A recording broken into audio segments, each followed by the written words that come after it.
Hello! Welcome to Series 5 of OnFARM, Scotland's rural podcast.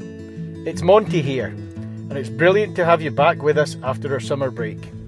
We start the series, and I hope it's not a sign of things to come, with a flat tyre. So my dad's heading to town. I've got to get this off for him so that he can get it changed. So Stornoway is the closest place for something like that? There's a garage here as well, but they might not have the right size. So that's Domhnall Macsween, crofter, counsellor and BBC Alba TV presenter from the Isle of Lewis. Domhnall is the subject of our first 2 episodes back, and I'm pleased to say we're making these with the support from Scottish Rural Network. Anyway, that's it. Easy peasy. I'll chuck this round here and he can take that away with him when he comes. I'll hand over to OnFARM producer Dave Howard now, because Dave's been to visit Domhnall at his home in Lewis in the Western Isles. Smisha Domhnall Macsween is Shikroicher Hunum on the Nish on the Nyelan Loish. I'm Domhnall Macsween and I'm a crofter in Ness in the Isle of Lewis. You scared me then, because while I think it's incredibly important that we represent and support Gaelic and all the other languages of the British Isles, I don't speak any of them. So, you'll have to bear with me. Yeah, well, I've learnt English. I didn't have English when I went to school, so you've got no excuses. You'll need to give me a while. I'll come back in a couple of years when I've learned to do it in Gaelic. I'll talk about myself then, one of my specialist subjects. So I was born and raised in a crofting family. All my first memories are with my grandfather working on the sheep. My father was a fisherman before he retired. My mother was a teacher, but they were both crofters. But we were always livestock. And that's very common, isn't it? People will be a crofter and... Yeah, I mean, most crofters have a main source of income. So, my grandfather was a crofter Harris Tweed weaver and a crofter school janitor. My mother was a crofter teacher, crofter college lecturer. My dad was a crofter fisherman, which is a very common one. And then today you've got crofter solicitor, crofter MP, crofter... Oh, whatever. TV celebrity? TV presenter, yeah. So all crofter, oil offshore worker, there are so many different varieties. And I think that crofting fits in well with that kind of lifestyle and that mindset that is, it's bringing in, it's multiple sources of income, which is kind of like what you need here as well. We're very reliant on the public sector for employment here, but also the fact that a lot of people choose not to be full-time either, because crofting is a lifestyle choice as well. I went away to university to do maths in 2001. I didn't like it, so I came home. I did a degree here in Stornoway. That was me. I wasn't going to go away again. I knew that. So my parents recognised that as well, and they had 2 family crofts at the time, and one of them was gifted to me for my 21st. So I've been a crofter since 2005. I was a broadcast journalist for the BBC for a while, and I remember working with a cameraman one day, and I tongue-in-cheek said to him, I still don't know what I want to do when I grow up. And he said, you do, it's your sheep, you just haven't figured it out yet. And always stuck with me what he said. And after that, after I left the BBC, I went to the council here and I worked for a European funded project providing opportunities for young people to stay in the Western Isles through enterprise. And that's a line I've rattled off quite a few times. And, we were talking about them, it's like, don't necessarily get a degree just for the sake of getting a degree. Follow your passion and make it work for you so that, make money from it later. And I was going around preaching this to all these kids. It's like, I'm not doing it myself. So 2014, one day I got up and I had done no market research. I didn't have a hen house or anything, and I ordered 320 hens. Like, right, I better start planning. Better buy a book. I learn by doing. I don't learn by reading. So built a hen house, got everything sorted. I went from 5 days a week at the council to 3.5. That was from 2014, and then in 2017 I went full time. So I've been full time at it for 5 years. The eggs were the difference because that provided me an income all year round. So that meant that I wasn't reliant on seasonal sales of livestock or meat boxes or anything like that. It made it more viable. I've been doing that for a while, and I've been selling, pigs. So I sell pork or wieners. I sell beef boxes. I sell lamb boxes, and I sell the eggs all year round. And then I diversified a bit and knitting yarn, made my own Harris tweed. Lots of different things, changing the style of sheep as well. If you'd said to me 10 years ago that I was going to have Hebrideans and Shetlands, I would have said, not a chance. But, they don't cost a lot, and they give you meat and wool. So you've got that, you've got a good quality product that comes off them. The same with the cattle, Highland cows, so they kind of look after themselves as well. They're built for this environment. When we were speaking, you and I, to set up this chat, and for me to come out here to the very north of Lewis to Ness here to speak to you, you said something that made me laugh, and it really was my first, I suppose, proper introduction to what crofting really means. You said to me, "Do you know what a croft is?" I said, "Well, no, not really." And you said, "A croft is a piece of land surrounded by legislation." Yes. Which made me smile. It makes me cry. It's, I think that's the best description for it, because crofting was obviously, it was set up to provide people with land that they could use to provide food for their families. It's the security of tenure that crofting brought, because people were living here before and then they'd be moved off the land. They might just be 5 years in this patch of land. They're hauling sand and seaweed from the shore, breaking their backs to improve this bit of land. Then the landlord can say, right, I'm taking over this lovely fertile ground. You go over there and start it all again. So and you've got that, and you've got the clearances where people were forcibly removed or encouraged to emigrate. You lost vast numbers of people. So when people had security of tenure, they knew that anything that they were doing to the land was for their own benefit or for their family. And I suppose it does make sense that they had to have a framework. They had to put legislation in place that stopped people maybe from profiteering down the line or from abusing the system. So there's lots of restrictions on what you can and can't do. I am the tenant of my croft. I don't own the land, but I can pretty much do with the land what I want. I actually technically am an owner as well, because this is a community-owned estate, but you could be the landlord here, but you couldn't do anything on my land without my permission. And if you did, say for example, you were the landlord and you wanted to put a wind turbine up, you'd have to give me 50%. The one thing is, I've just recovered from COVID. I've done work already today and I'm knackered, so we're not going to do too much walking. Right. So jump in the pickup. Okay, that's fair enough. We'll go up here and we can have in fact, we'll go around the back of the school. You can see when we go round, you can see every fence we've got here. Each fence is a different croft. So all these crofts, that's a croft, that's a croft, that's a croft. So the crofts here, they're strip crofts, so 25 metres wide and around about a mile long. The crofts are done like that so that you get the full spectrum of fertility, basically. The closer you are to the shore, the more fertile it is, sandier soil. The further inland you come, the peatier it is and the less fertile. When they were divvying up the land, you could have had some people have all the fertile land in on the shore, and then other people have the less fertile land inland. But this was the fairest way to do it, so you do have that full spectrum. In Ness, this northern tip of Lewis, around about 800 people, and we've got everything we need. So we've got a petrol station and a shop here. We've got a butcher. Some rural communities don't have any shops. We've got the population to sustain 2-3 post offices.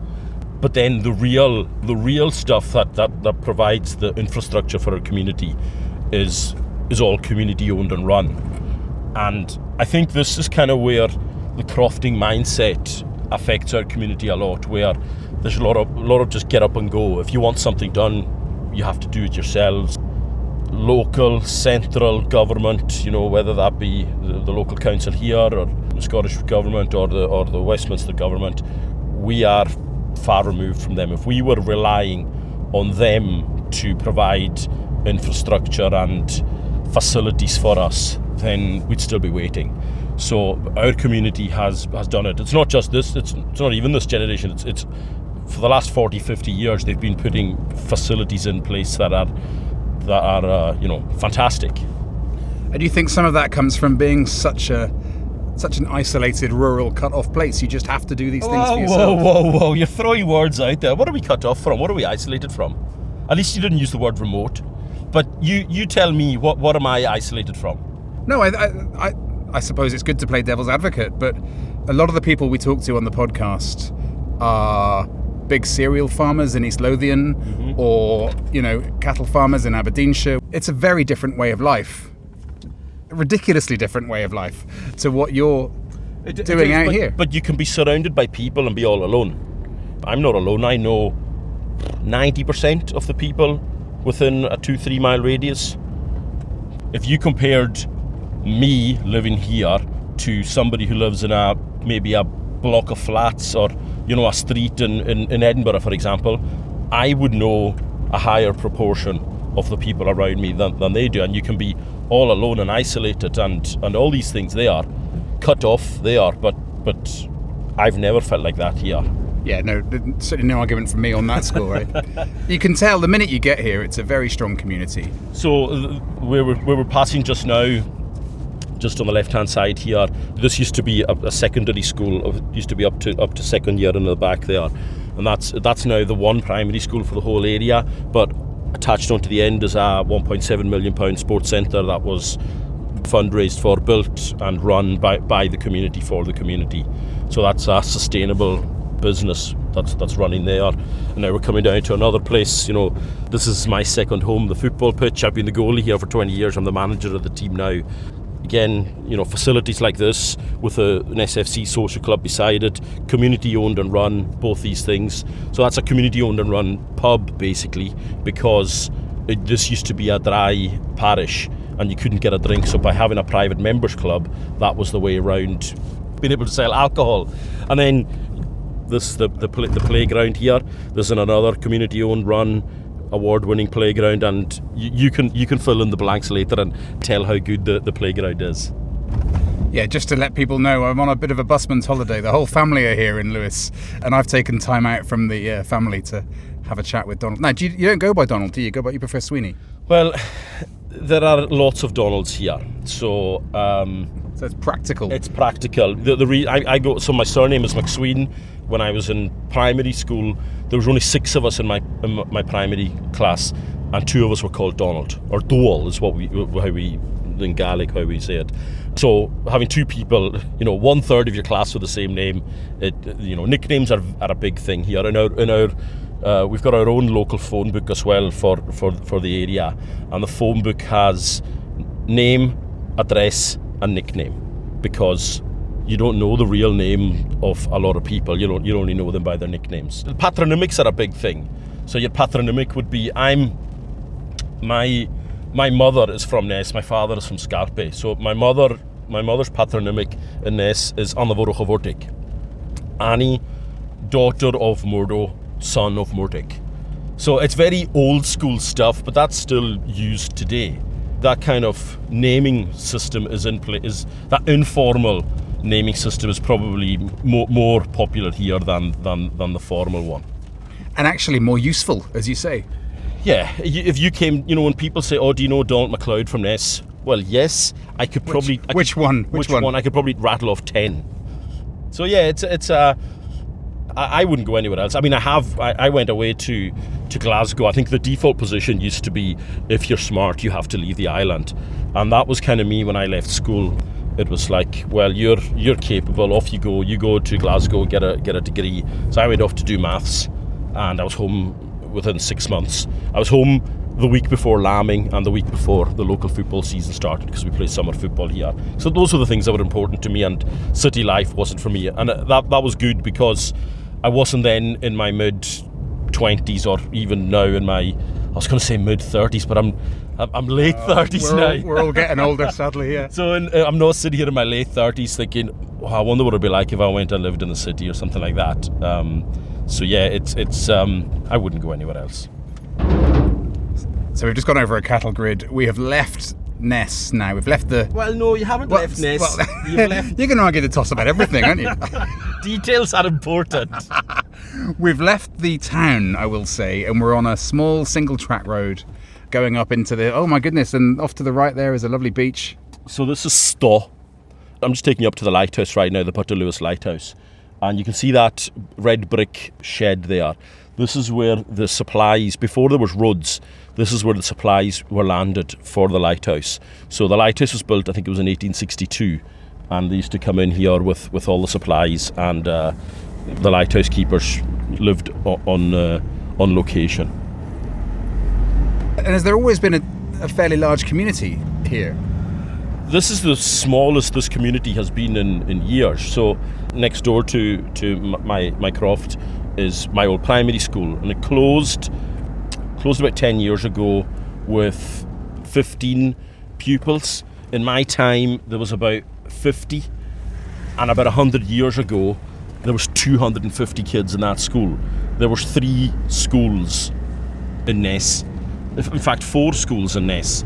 So there would have been, I don't know, the best part of 1,000 kids, and today maybe 50, 60, 70 kids, something like that. So this is the smallest the population has been in a long time.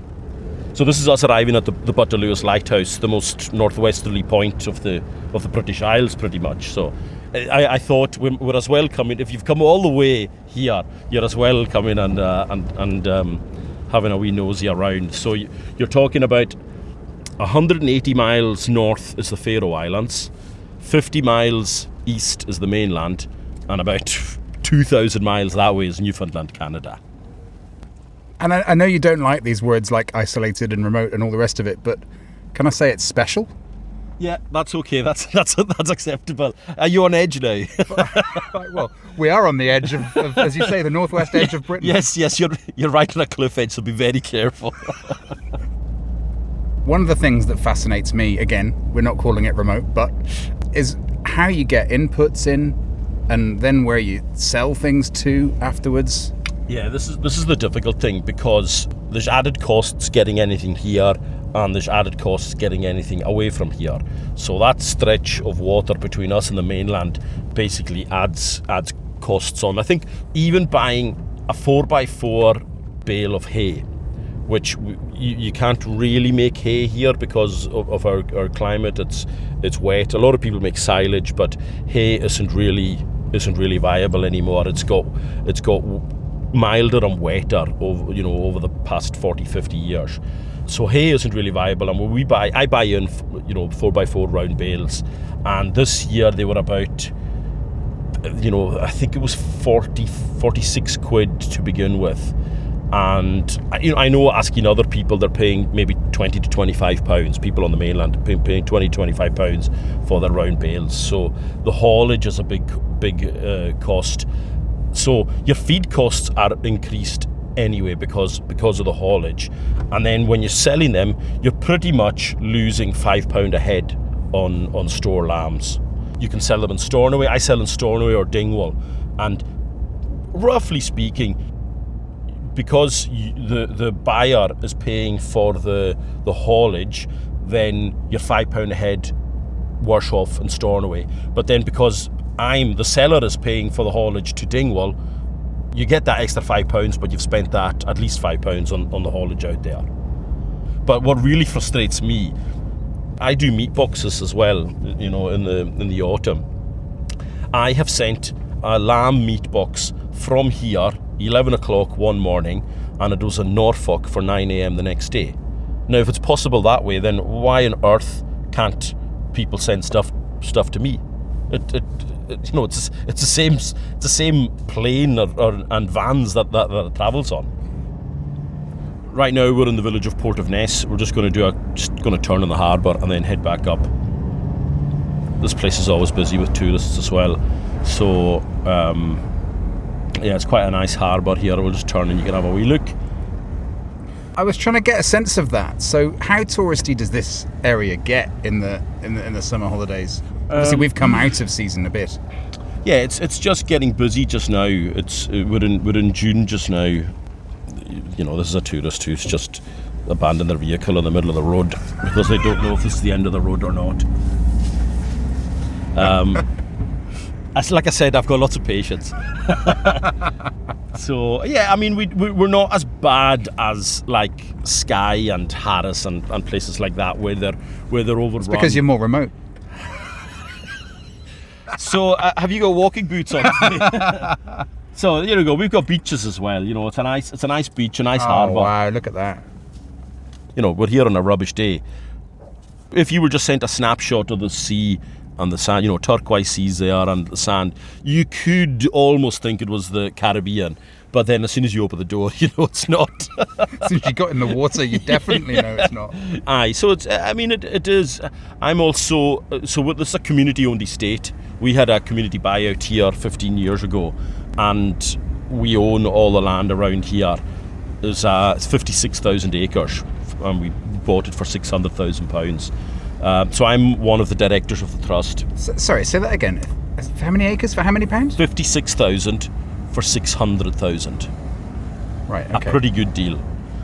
You know, and when you see issues in other places today with green lairds coming in, you know, multinationals or billionaires or, you know, people from remote buyers coming in and and buying up the land, and they're going to rewild it or they're going to plant it full of trees, and you know, they forget that there's people, there's communities that live in these places, and what's happening there is rural communities are being sacrificed so that, you know, multinationals or you know, people who live far away can carry on as they are. We're the ones who are giving up land for trees. We're giving up land for peat restoration.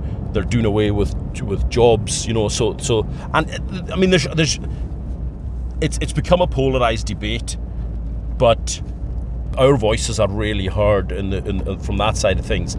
The reason I'm talking about this just now is because we own this land. There's no danger that's going to happen here. It's with our approval that anything will happen. No remote absentee landlord is going to sell up or agree to doing projects without our agreement. It's such a live issue at the moment, that, isn't it? This green layered stuff, planting hectares and hectares of trees to farm the carbon credits almost. But you're saying that you're safe here from that ever happening because of that community buyout 15 years ago. Yeah, we're safe from it, and if it does happen, we are the ones that are going to benefit, not, you know, if we want to sell carbon credits. And carbon credits aren't the silver bullet that we thought they were going to be. You know, I assumed when all this carbon credit stuff was going to be coming on, that I was like, oh, we're going to make a killing out of this. But having looked at it, because the vast majority of our moorland is in pretty good condition. It's good. It is good condition. It hasn't been drained and, in quotation marks, improved in the past. You know, drained and reseeded and, you know, improved like that.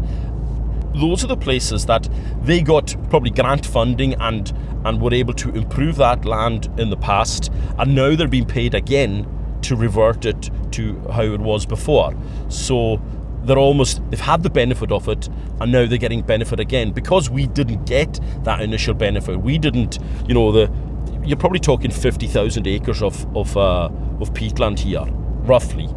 You know, we didn't go and drain all of it and put it to grass and things. It's in its original state here. Because we didn't do that, we're now not going to get additional benefit now of when we repair it and sell the carbon credits to somebody else. So we'll just go down the track here. So you can see here all, you know, every fence. It's a different croft, and you see the odd few sheep there. They're my stragglers. The last ones to lamb. So they've just had lambs in the past 3 weeks or so. And access-wise, there's a gate at one end, and you can just go all the way down the strip. through, you know. Aye, yeah.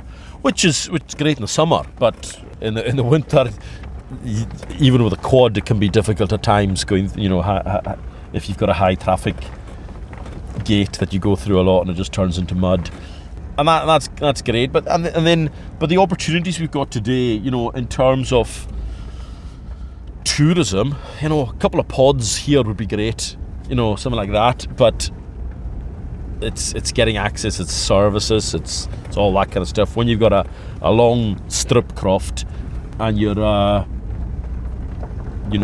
mile away from services, then it's not viable to be, you know, to be doing anything with, you know, on these crofts. And you're much less accessible if you're the one 3 strips in from the lane. Yeah, exactly. So this is a tourist. Dog walker. He's got a camper van. I was talking to him on Saturday. There's a dog come past us. Yeah. So this road, so you can see this road here, and then so there's a lane that cuts through the crofts all the way along there, and that's Rathmore and Haramon, the big road of the sermon. This is the route that people used to walk to go to church. Okay. So things like that, and then here, if you can see over to my right hand side, see how there's a dip in the middle just here, there's like that kind of diagonal. That was the football pitch in the village. So the wingers would be 2-3 feet higher up off the ground, of ground level than the central defenders. So this is one of my favourite places. Just come into the beach here, particularly in the winter. I'll come in here 9 o'clock Sunday morning with the dogs, and they'll just have a blast. And they'll have a blast over here. I think so we're just down on the beach, and this is Tregal Del Beach, and there's some golden sand, but there's a lot of stone and seaweed that comes in here as well. We'll cross over, and we can we'll just leave it on the other side of the river. This is great. I'm getting the full North Lewis tour here. Exactly. Macsweeny's tours. I've done this before. I know what kind of rubbish you guys love.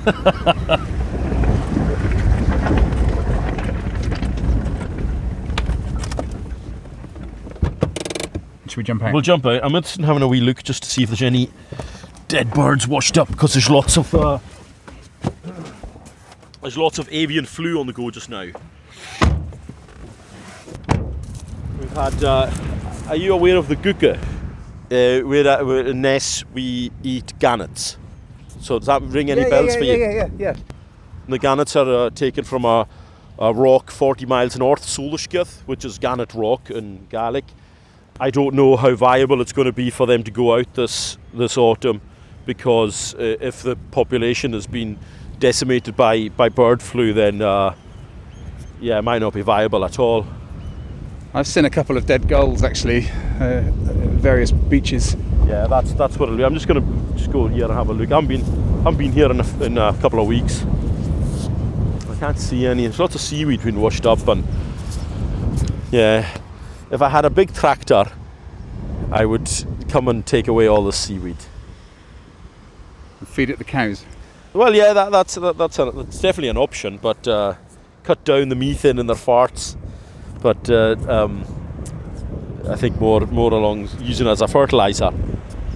How has being more sort of aware of climate change impacted the way that you do things on the croft?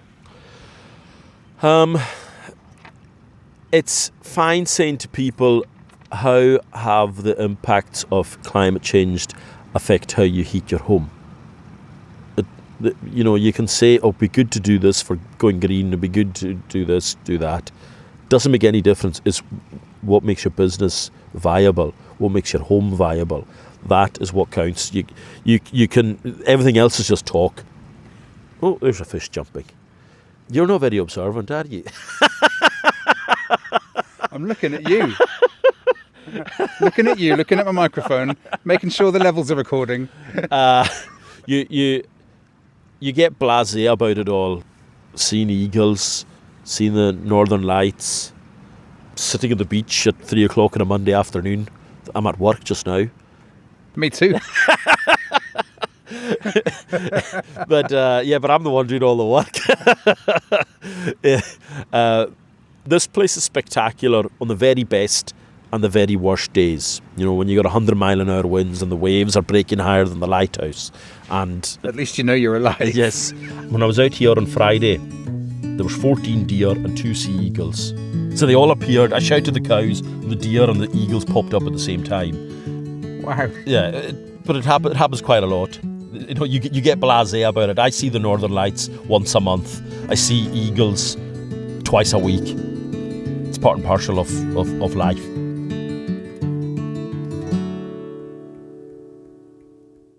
That was absolutely brilliant. Great to get the perspective of Lewis crofter Domhnall Macsween, or Sweeny. He was speaking with OnFARM producer Dave Howard. And I'm pleased to say that we've got the second half of their chat for you next Monday. This episode of OnFARM was made with support from the Scottish Rural Network, and many thanks to them for their support.